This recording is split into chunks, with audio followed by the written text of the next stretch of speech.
Shalom Bapak Ibu. Hari ini saya mau bagikan yang Tuhan katakan ada 3 jalan menuju penggenapan janji Tuhan. Kebetulan pas saya mau buat ini, saya lihat kok di Google ada gambar ini. Saya pikir kok bisa pas banget ya. Next, yaitu 1, jalan kehambaan. Yang kedua, jalan iman. Yang ketiga, jalan perkenanan. Next. Yang pertama, jalan kehambaan. Jalan ini tidak mudah. Dan tidak diingini banyak orang untuk melewati jalan hamba. Segala sesuatu kita lihat dengan kacamata kita. Kita mau milih kita ini punya hati hamba atau hati bos. Ayatnya Markus 10 ayat 43-45 dikatakan tidaklah demikian di antara kamu. Barang siapa ingin menjadi besar di antara kamu, hendaklah ia menjadi pelayanmu. Dan barang siapa ingin menjadi yang terkemuka di antara kamu, hendaklah ia menjadi hamba untuk semuanya. Karena anak manusia juga datang bukan untuk dilayani, melainkan untuk melayani dan untuk memberikan nyawanya kepada tebusan bagi banyak orang. Banyak orang begitu diangkat oleh Tuhan, lupa kalau mesti lewati jalan kehambaan. Kadang-kadang begitu kita jadi pemimpin, kita pengen dilayani. Begitu orang tidak melakukan apa yang kita suka atau yang kami perintahkan, kita marah. Kalau bisa anak buah yang kerjain lebih banyak, kita kerjain lebih sedikit. Kita bilangnya delegasi. Tapi sesungguhnya kadang-kadang kita tidak lewati jalan kehambaan. Kalau itu di tempat kerjaan atau pelayanan. Tapi di dalam kehidupan ini sangat dipentingkan untuk kita bisa lewati jalan kehambaan. Setiap kali saya tahu mesti lewat jalan kehambaan, saya ingat Pak Yusak. Engkong Yusak itu selalu, orang mau ngomong apa, wis ora popo. Selalu ada hati hamba. Saya ingat dulu saya bergabung di pendoanya Pak Yusak. Satu hari ada seminar From Glory to Glory yang beliau harus lakukan. Waktu doa dengan pendoanya bilang begini, di depan Pak Yusak ada harta. Ada apa sih, box harta. Kuncinya ada di Pak Yusak. Tolong dibuka Pak Yusak. Sampai akhir Pak Yusak tidak buka. Sudah selesai amin, pendoanya bilang gini, Pak Yusak kenapa tidak dibuka? Dari tadi ditunggu katanya. Pak Yusak jawabnya begini, aku ndak lihat kuncinya jadi aku ndak bisa buka. Terus ya bilang dong katanya, pokoknya kasar banget. Udah mereka keluar, saya gini, kok bisa begitu jawabnya? Cuma aku ndak lihat. Kok berani banget ini pendoa. Wis ora poporen, mereka tidak mengerti. Saya bilang, gak pernah saya lihat dia marah dikecilkan atau diremehkan. Saya lihat, saya sampai malu kalau udah dekat sama beliau. Beliau itu tuh hatinya hati hamba. Nah, ciri-ciri jalan kehambaan itu adalah suka melayani. Lukas 22 ayat 26 mengatakan, tetapi kamu tidaklah demikian, melainkan yang terbesar di antara kamu hendaklah menjadi sebagai yang paling muda dan pemimpin sebagai pelayan. Di luar memang saya pernah kerja sebagai bankir. Semakin saya naik, anak buah saya makin banyak. Saya pegang tas saja gak pernah. Jadi kalau sekarang saya pegang tas, kadang-kadang sejak saya jadi bankir, itu tas aja apa aja gak pegang. Semua rebutan pegang. Sekarang di pelayanan, saya beda lagi. Anak buah pengen pegangin karena pengen terima warisan. Saya ingat banget ya, saya ini waktu itu kita 700 orang pergi, berapa 6 panggilan. Saya dampingin Pak Bunani. Saya pegangin dong, dia punya jubah dan semuanya. Semuanya pengen pegang juga. Saya bilang enggak, ini bagian saya.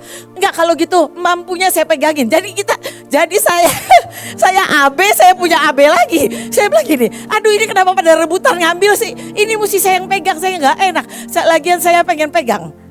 Jadi kalau kita kan beda ya, kalau kita ngambilnya tuh beda gitu. Tapi kalau dulu, jadi saya tuh terbiasa. Sampai sekarang, saya kalau mau naik aja supaya nggak ini, saya kasih tas saya sama Nancy. Karena berat buat saya jalannya biar cepet, saya nggak pakai istirahat, saya bisa naik ke atas. Tapi saya mau katakan kalau lagi pas harus jalan kehambaan, kita harus lewati itu. Saya bersyukur, pertama kali saya masuk Mahanaim, Tuhan cuma bilang gini, engkau tahu, aku kirim engkau ke Mahanaim, jadi bempernya hambaku. Tahu jadi bemper? Kalau tabrakan bemper duluan apa mobilnya? Bemper duluan tabrakan. Dan saya sampai hari ini dari dulu gak pernah menganggap Panglima Iin lebih kecil dari saya. Mungkin beliau tak bisa cerita bagaimana saya melayani sebagai hamba. Karena saya belajar dari papanya. Saya tahu jalan kehambaan itu gak enak. Tapi jalan kehambaan itu justru membawa kita naik. Tidak pernah menuntut pengakuan dan persamaan hak. Saya ingat, saya gak tahu Ibu In pernah masih ingat gak? Waktu itu pernah ada kejadian, Bu In cuma ngomong gini, Rin, aku salahin kamu ya, supaya dia sembuh. Ya sudah, saya salah gak apa-apa. Itu sebuah kehormatan. Terus yang ketiga, care dengan kepentingan orang lain daripada dirinya sendiri. Begitu kita jalan kehambaan, kita pengen pikirin diri sendiri, itu malu sama Tuhan.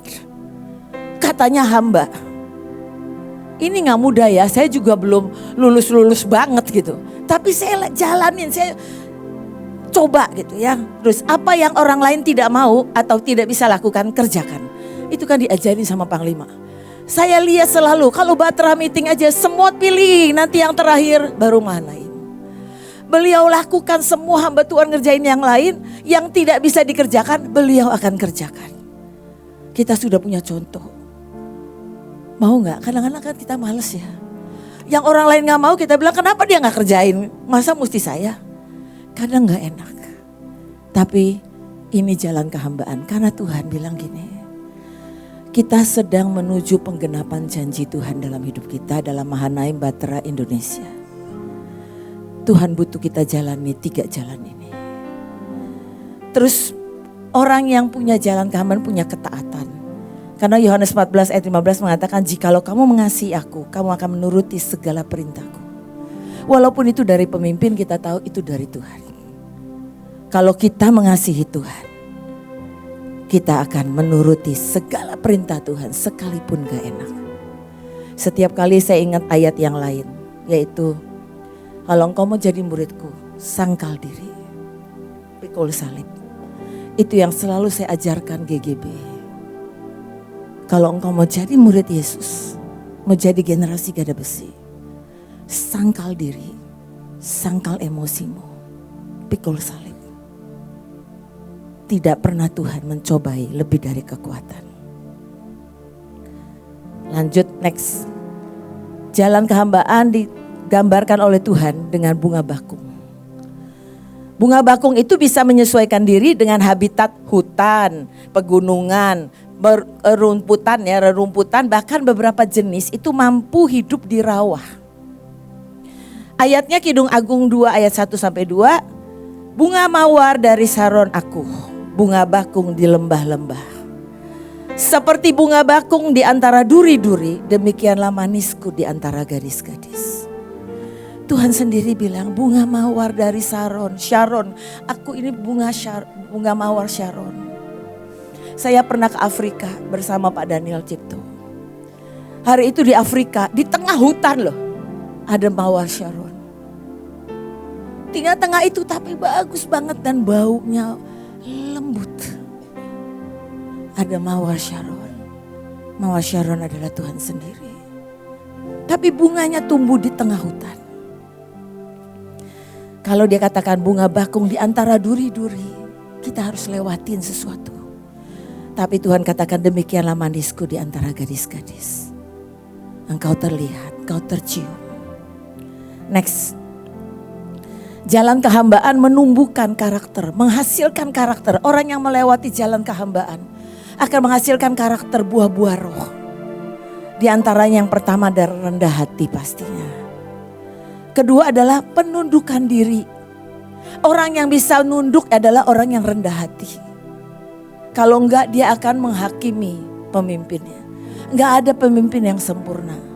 Kadang-kadang kita ditempatkan di atas pemimpin yang justru lebih tidak bisa daripada kita. Tapi itu jalan kehambaan. Yang selanjutnya adalah kita muncul karakter pengabdian. Bisa mengabdi. Lalu tidak ingin menonjol. Suka menolong dan melayani. Setiap kali suka menolong dan melayani. Mengerti orang lain. Coba kalau lagi komunikasi. Coba mengerti orang lain dan kepentingannya. Ini mengingatkan saya. Untuk jalan kehambaan tidak mudah. Tapi akan sangat menghasilkan. Selanjutnya adalah kita suka mengalah. Mudah menyesuaikan diri, ditempatkan di tempat yang tidak enak sekalipun. Seperti orang Korea apa orang Cina ya. Pernah lihat filmnya kan? Di tengah-tengah bau kotoran. Dia bisa nyanyi. Itu kalau bukan jalan kehambaan. Itu dia akan lihatnya, aduh baunya ngaruh. Saya aja bilang begitu. Ini orang kok bisa hebat diangkat Tuhan ya.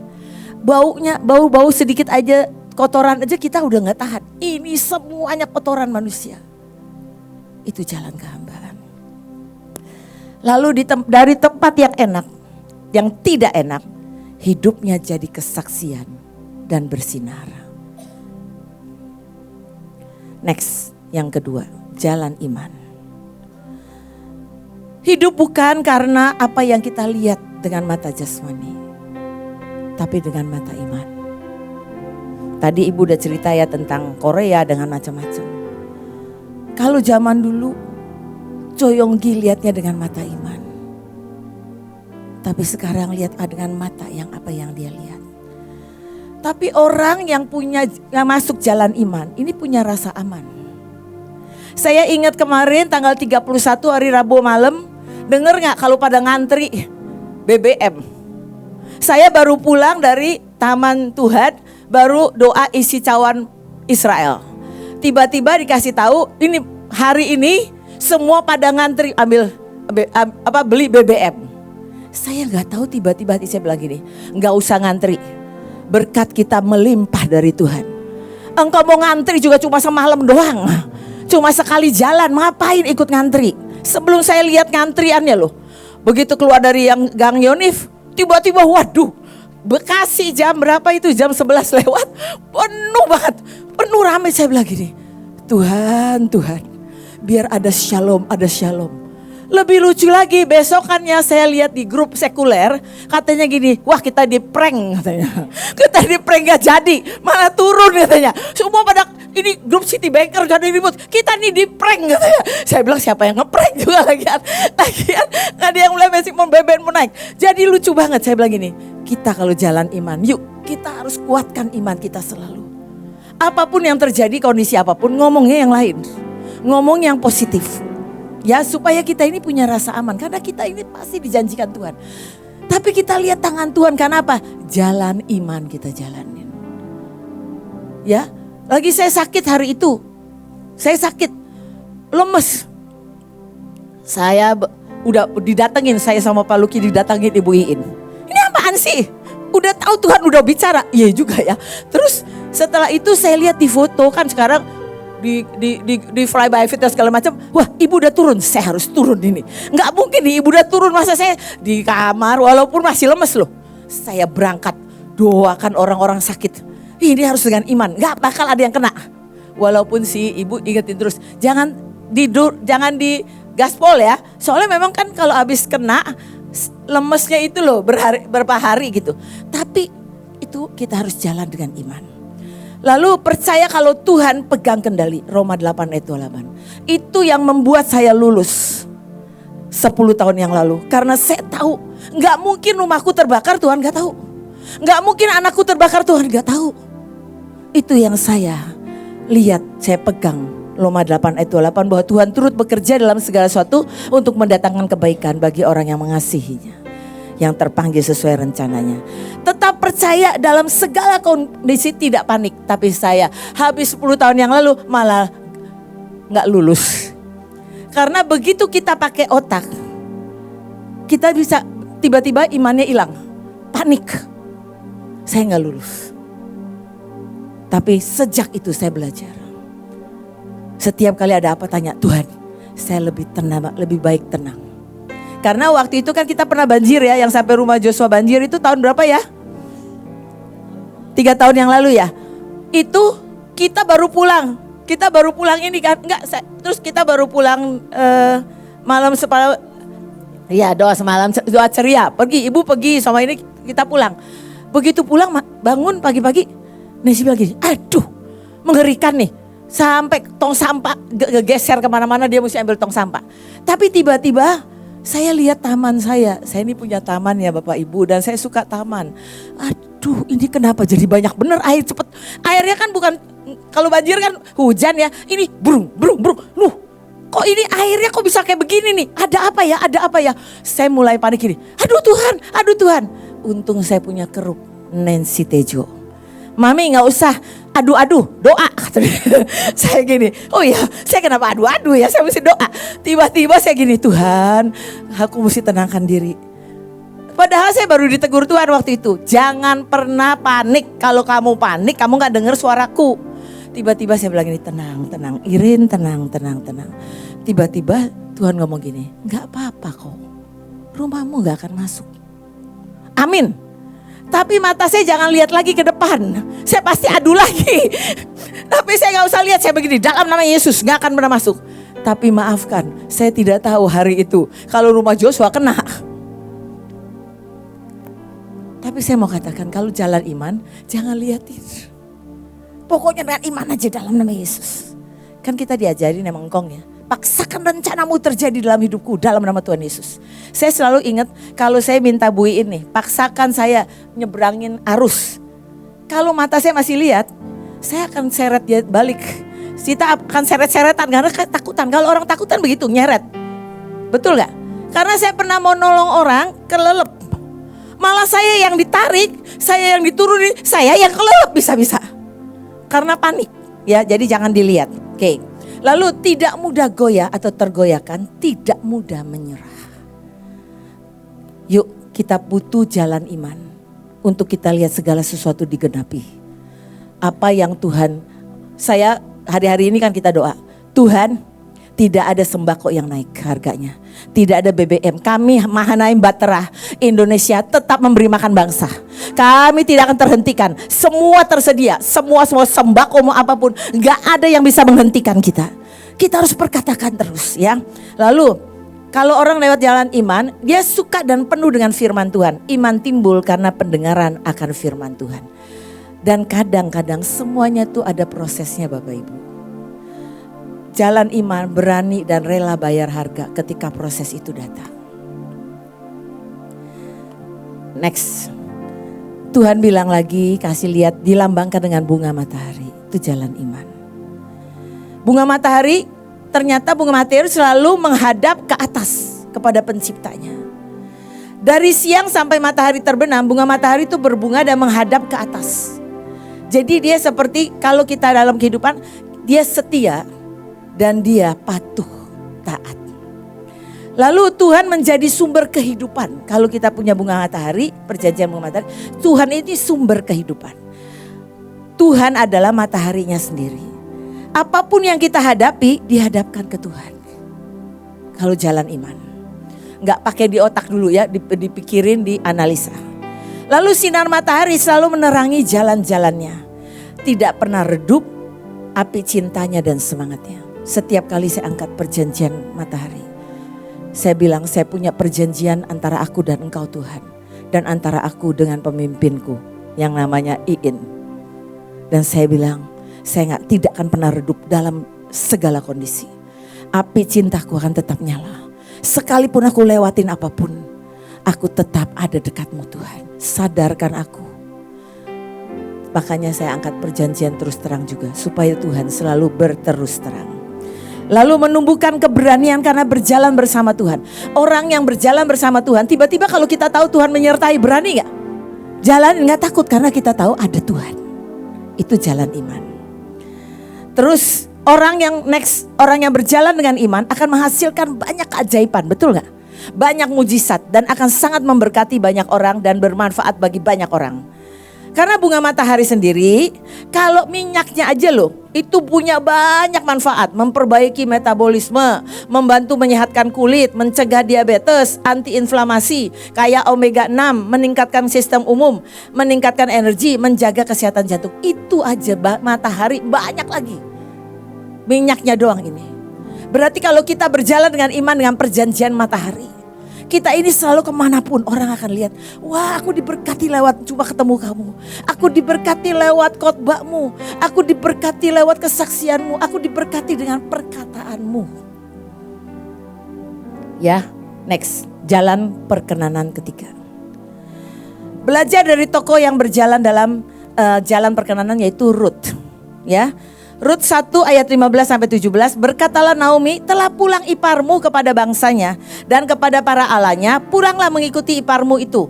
Karena Naomi bilang sama Rut ya.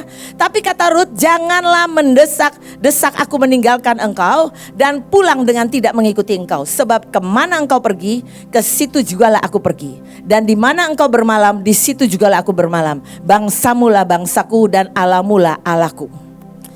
Agar kita bisa menerima dan tetap dalam jalan perkenanan Tuhan. Belajar yuk dari Rut yang pertama. Pilih kepada siapa kita bergaul dan berhubungan. Kalau kita bergaul dengan orang dunia, gak bakal bisa. Kalau kita bergaul dengan orang kepahitan, bukannya kita gak tinggalin ya, tapi kita dengerin dia terus, kita gak akan percaya.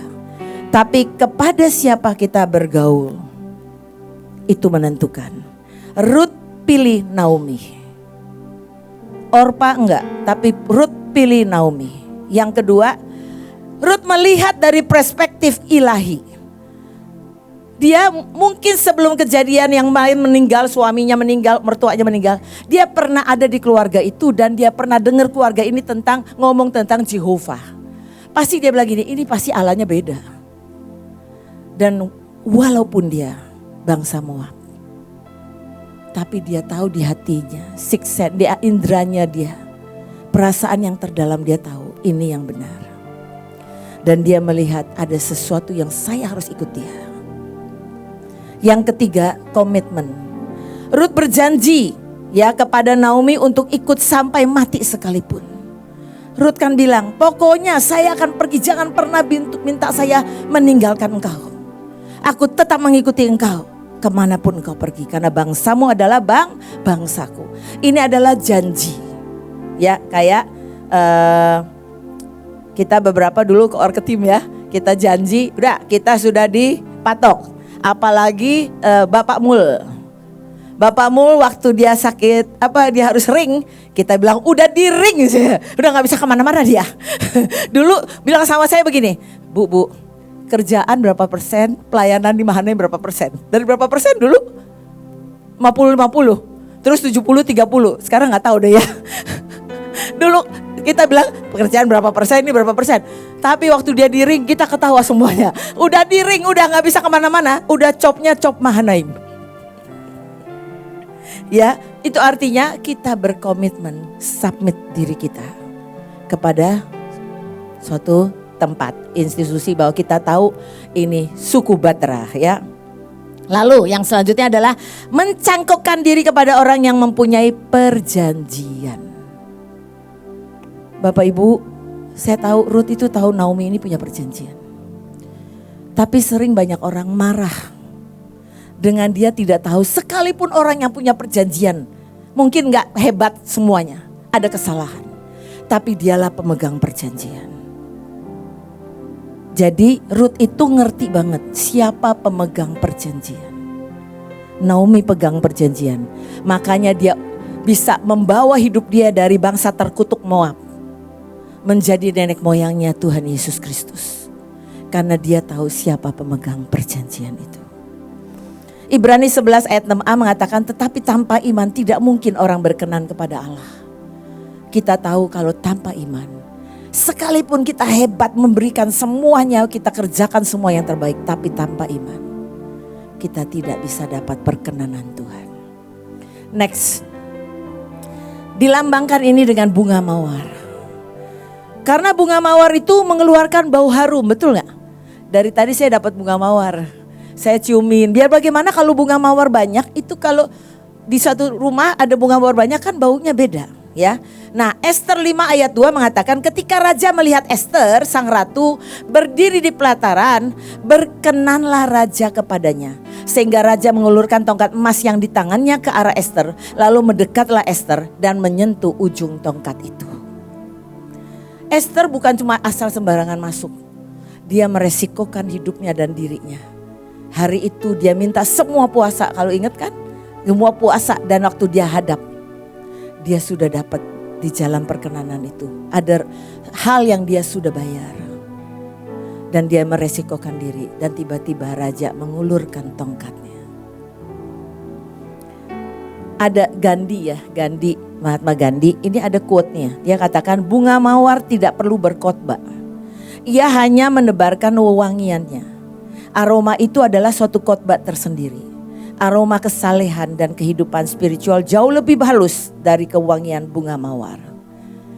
Kita tahu walaupun Gandhi akhirnya kecewa dengan orang Kristen. Karena hari itu dia lihat Tuhan itu waktu terima banyak orang ikutin dia, gak pernah ada satupun yang dia tolak. Tapi waktu dia datang ke sebuah gereja bule, bulenya lihat dia dari atas sampai bawah. Dia cuma pakai sepatu begitu. Dia bilang ini bukan tempatmu. Karena dulu rasialisnya masih kuat banget. Dan sejak itu dia bilang, aku suka Kristusmu, tapi aku gak suka engkau sama sekali. Gak ada karakter Kristusmu di dalam dirimu. Kita gak pernah tahu, sekalipun kita ketemu orang yang menyebalkan, salurkanlah kasih.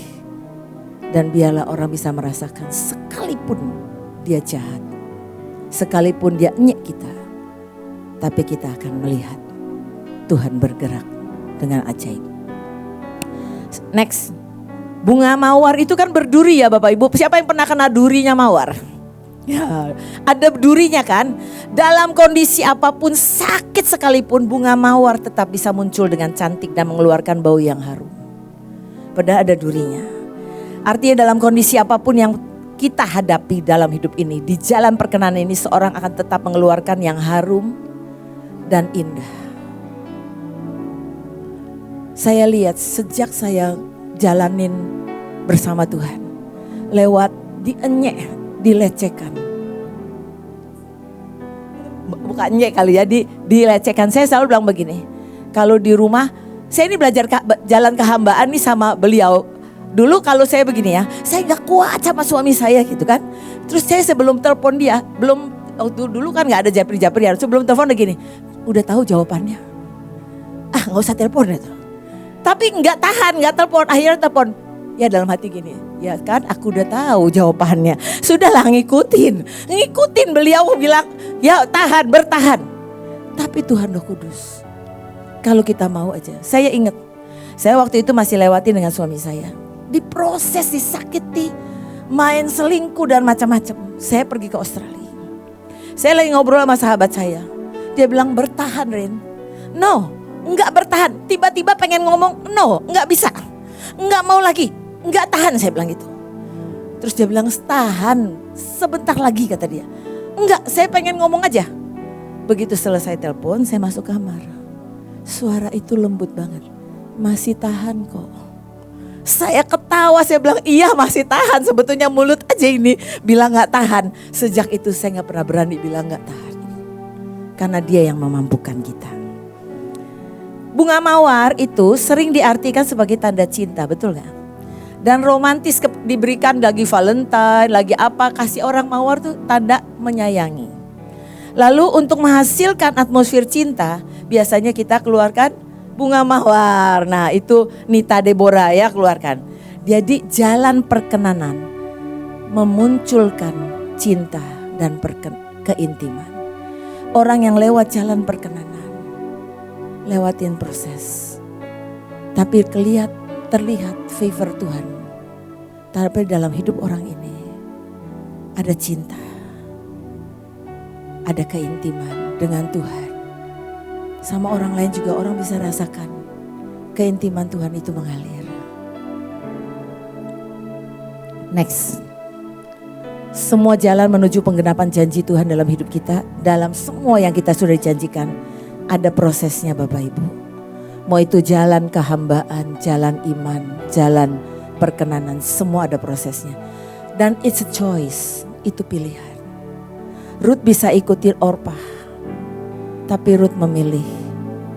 Ruth disuruh ngendep-ngendep ke Boas, kaki Boas. Itu kalau dia marah ya, ini mertua apaan sih? Nggak malu ya, aku tiba-tiba dibawanya orang udah tua lagi, tiba-tiba kayak gak laku aja gitu kan. Tiba bisa malu banget ya, tiba-tiba gitu. Tapi dia tidak pernah ngomong yang lain, dia ikuti. Banyak kali kita nggak tahu jalan itu pilihan. Kalau kita selalu belajar latihan memilih Tuhan, pada waktu yang terjadi yang besar, kita tetap memilih Tuhan. Contoh-contoh tokoh kita bisa belajari. Inilah orang-orang yang sudah lewati 3 jalan ini. Sampai janji Tuhan digenapi dalam hidupnya. Yusuf kita tahu, dia lewati semua. Jalan kehambaan, jalan iman, jalan perkenanan. Ruth juga, Joshua juga. Joshua sampai jadi pemimpin besar menggantikan Musa. Kaleb juga, Kaleb dan Joshua itu melihat dengan kacamata ilahi. Apa yang pengintai lain lihat. Lalu Ayub, kita tahu Ayub. Pada waktu dilewati dia bilang, biarlah didapati seperti emas murni. Kalau engkau saya lewatin. Tapi sayangnya seperti kita dengar dari Korea. Dari banyak tempat. Generasi baru, generasi milenial kadang-kadang gak suka. Tidak banyak yang mengerti harus melewati 3 jalan ini. Saya ingat waktu kita retreat leadership. Saya didatangi Miss Irene kalau salah. Kita susah nih ngomong sama generasi milenial. Mereka tidak mau katanya. Tidak mau jalan-jalan begitu. Nggak usah jalan Hineni segala nggak usah. Yang kita mau adalah kamu jadi contoh aja. Nah nggak bisa lihat contoh doang gitu tapi kita harus lewatin. Saya bersyukur masih lewatin belajar dari banyak hamba-hambanya. Dari Pak Yusak, dari Pak Agung, dari Ibu Iin, dari semua Bu Nani semuanya. Itu adalah dasar foundation yang kuat untuk kita tidak tergoyahkan. Bapak Ibu, saya terinspirasi dengan seorang anak Tuhan. Namanya Jane Nightbird. Nanti saya kasih contohnya adalah ketika dia audisi.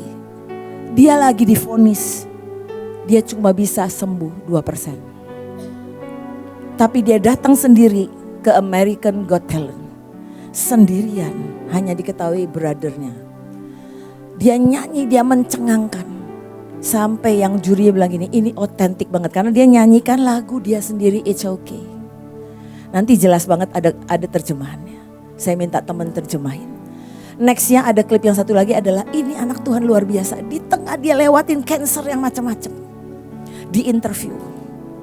Ditanyain, kamu itu kok, ditanyain kamu itu Roxia, maksudnya dia ngalamin ini semua, kamu gimana? Saya rasa life is a miracle katanya. Hidup itu keajaiban, mujizat. The great miracle dia bilang adalah saya enggak benci, saya enggak pahit. Padahal dia begitu ketahuan kanker ditinggalin suaminya. Dan di interview dia bilang gini, orangnya tanya kamu mau punya lagi? Enggak. Tapi saya enggak marah sama laki-laki karena saya dapat itu dari brother saya. Dari kakak saya yang laki itu mengasihi saya dan saya tahu. Dan saya mau nonton ini, benar-benar ini orang yang melewatin jalan iman. Jalan kehambaan, tapi ini baru aja meninggal. Tapi dia menginspirasi. Hello, how are you? I'm awesome. I'm so happy to be Dari here. apa Oh, we're yang happy. dia katakan. Dan dia tetap sebut rocksnya siapa, batu karangnya? Jesus, Jesus, definitely Jesus. Ini anak Tuhan di tengah-tengah dia akan pulang.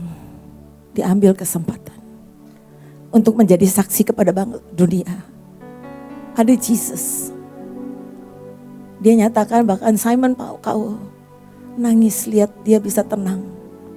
Nyanyi lagu ciptaannya sendiri. It's okay. Datang sendiri, it's okay. Kamu ternyata sakit ya? Ya, it's okay.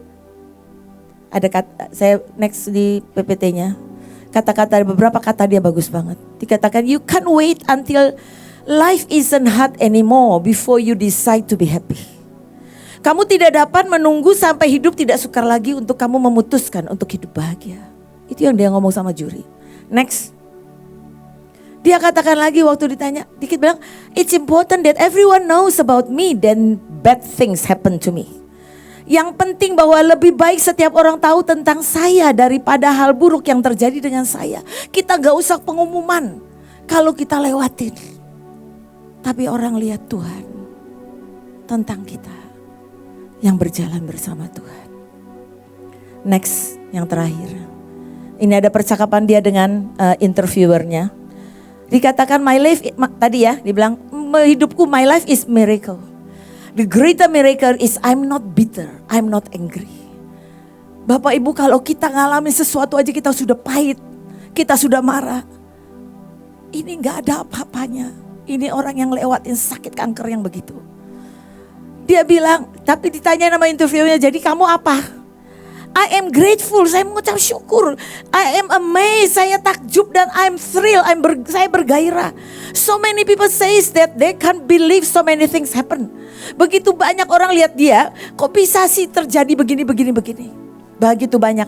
But I can believe so many good things happen in the world. Tapi dia percaya yang baik pasti bisa terjadi di dunia ini. Untuk orang yang cuma punya 22% hidup. Dan ditanya sama interviewernya, who is your rock? Siapa sih batu karangmu? Jesus. Jesus definitely. Ini orang ditonton di mana-mana.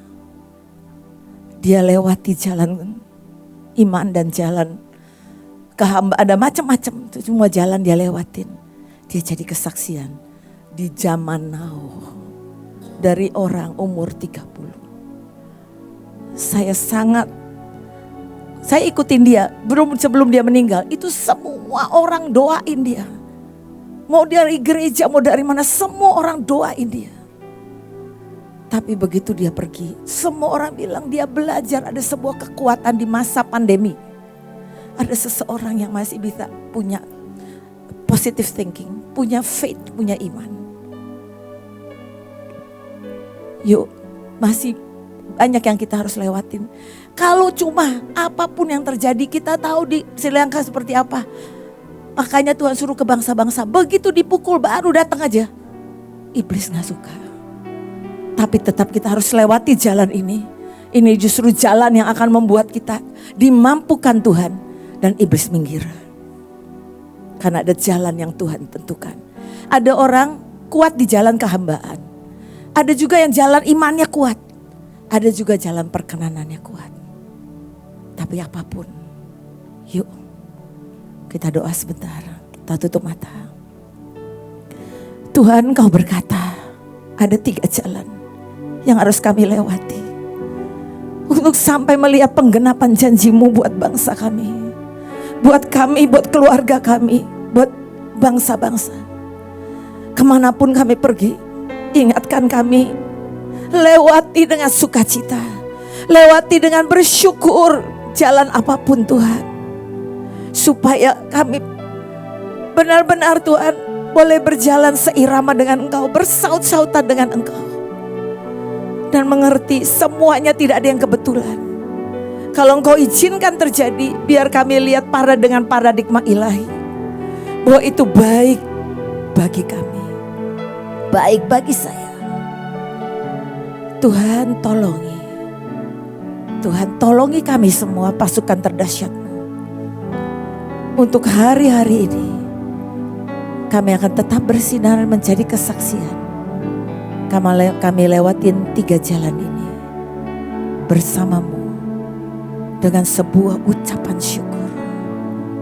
Dengan sebuah hati yang mengabdi, menghamba. Dengan hati yang penuh cinta akan Engkau. dengan hati yang penuh kepercayaan kami kepadamu. I trust you so much. We trust you so much, Tuhan. Karena kami ada sebagaimana kami ada. Mahanaim ada karena campur tangan-Mu, karena Engkau pegang kendali.